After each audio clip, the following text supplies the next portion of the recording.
Hi guys, welcome to Brains and the Beat here on YouTube. If you're new here, please like, comment, share, and subscribe. And if you're an oldie but goodie, thank you for staying tuned to your girl. And when I first initially broke the story, I spoke about it both while speaking about the Georgia woman that was killed. Things have turned in this story since I put out my last video. So I wanted to do a dedicated video to it and to this story alone. Initially, when this story broke, it said that two women were raped at the RIU Hotel in Montego Bay by an employee. That's what I reported. That's what I saw on credible news articles.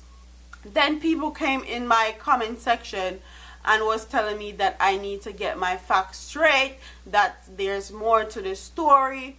And the story that was going around was that the hotel worker was allegedly having a threesome with the two females, and one of the females' husband came in and saw them and shot him basically.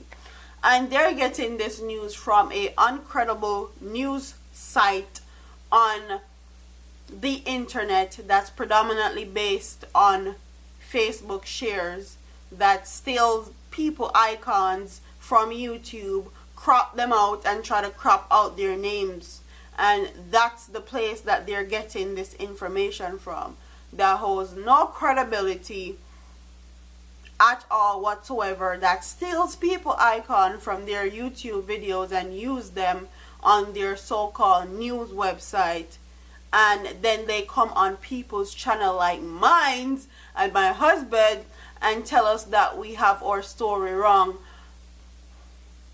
The victim is actually speaking out and saying her piece and saying exactly what happened.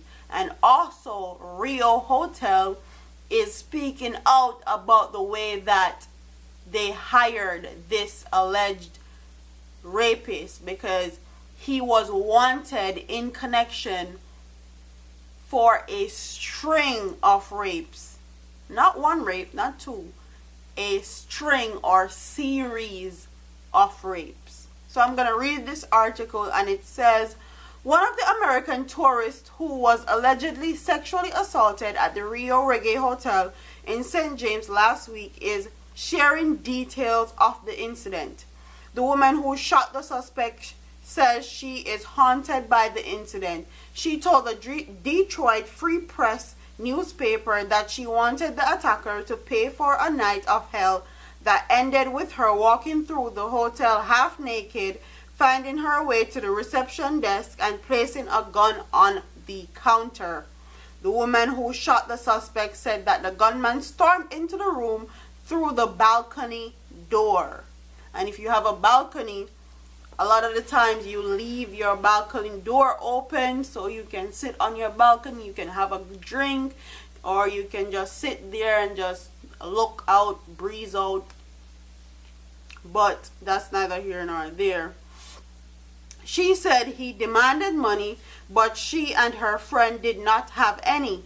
According to the woman, the gunman got louder, used an expletive, and insisted that he be given money. The woman got scared and threw their credit cards on the bed.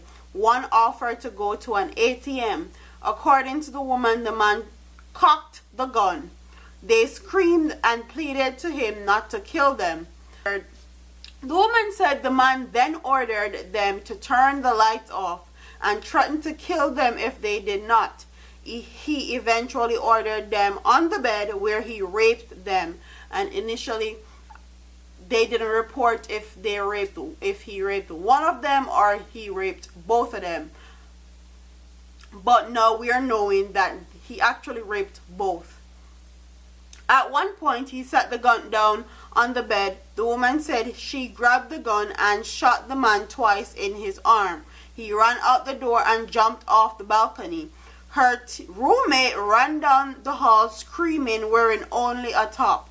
She followed with the gun at her side and went to the front desk for help. When the police arrived, they took the woman to the hospital where they underwent rape tests. So their story have not changed from when they were found in the reception area at the RIU Hotel to when the police arrived. They have maintained the story that they were raped by this guy. They gave statements to the police at another hotel and left for Detroit the next day. According to the woman, the hotel seemed indifferent. It reportedly apologized for the incident and offered to refund the trip. According to the police report, the suspect stole the gun from another hotel guest room. Where that hotel guest got a gun, God is to tell. Because if you're a hotel guest, you're not allowed to have a gun in your possession when entering a foreign country. And those privileges are only for people that reside in that country. A licensed gun owner of Jamaica. So, a hotel guest having a gun is a cause for concern. But then again, 5 wanted men was just captured from a hotel in Montego Bay, and I'm sure they had guns in their possession. So these hotel guests that they took the gun from can be wanted men or residents or citizens of Jamaica that just went to a hotel just because they wanted to have a nice time and be in an all-inclusive and have some fun. Who is to tell? Police obtained the blood from the scene along with a bag they believe belonged to the suspect. The Detroit woman who shot the suspect is a registered gun holder. However, she said it was the first time she had to use her shooting skills for self-defense. The woman said she is coming forward to help other sex assault victims feel more comfortable about speaking out as well. She said she needs healing and is questioning why she was targeted. She was probably targeted because we're female, we're vulnerable, and there was no man present.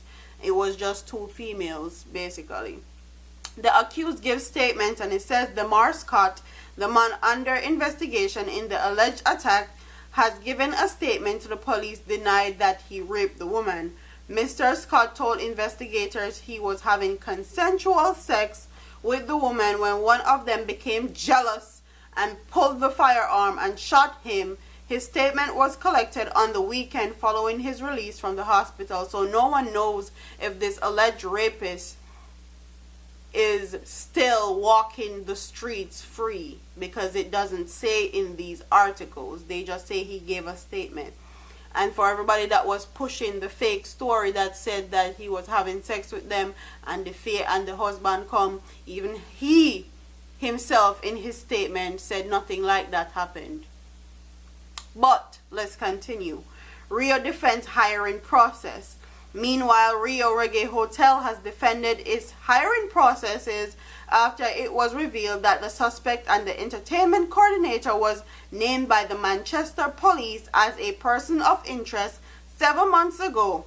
In a statement Tuesday morning, RIU said that it followed a rigorous security protocol in hiring Mr. Scott. He started working at the hotel just 2 days prior to the incident and was still in training. However, the hotel did not address the revelation that Mr. Scott was listed as a person of interest. It maintained that its hiring protocol was followed and the relevant documentation was requested. RIU said the trainee presented a resume with education and experience relevant to the position and recommendation from a justice of the peace and a letter from an entertainment manager from another company. It said a police record is usually requested before a work contract is formalized. In a Facebook post on March 2nd, the Manchester police offered a reward of $35,000, and $35,000 is about $260 US for information on the whereabouts of Mr. Scott, who was being sought in connection with several cases of rape in the parish. And nobody now sell out them life and them soul for $250 US dollars in Jamaica. That's chump change. And when you do stuff like that, like give information, you don't know who the police are working with, you don't know who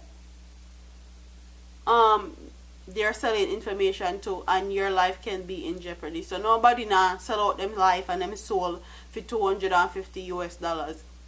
But a lot of people in my comment section were saying that he didn't rape them. It's a miscommunication, and the women were just hiding it from their husbands. And quite frankly, when most women get raped, they hide it. They don't run to the front desk naked and give police reports as soon as it happens. Most of the time, women that get raped are too ashamed to even say anything, and they don't say anything for years. Look at Bill Cosby's case, prime example. But comment in the comment section and tell me what you guys think about this story, because Jamaican men are a piece of work. They're in my comment section defending this, and we have to realize that Jamaica is breaded, okay, raised on rape culture. That's why so many Jamaican women can say that they were raped or they have been raped in Jamaica or when they were a child. So I see why a lot of these men are defending this man in my comment section, and quite frankly, if you defend him, you're just as bad as him. That means you will also rape somebody if you think that this is right to defend somebody like this. But comment in the comment section. Don't forget to like, comment, share, and subscribe to your girl. I'm up out of here, man. Deuces.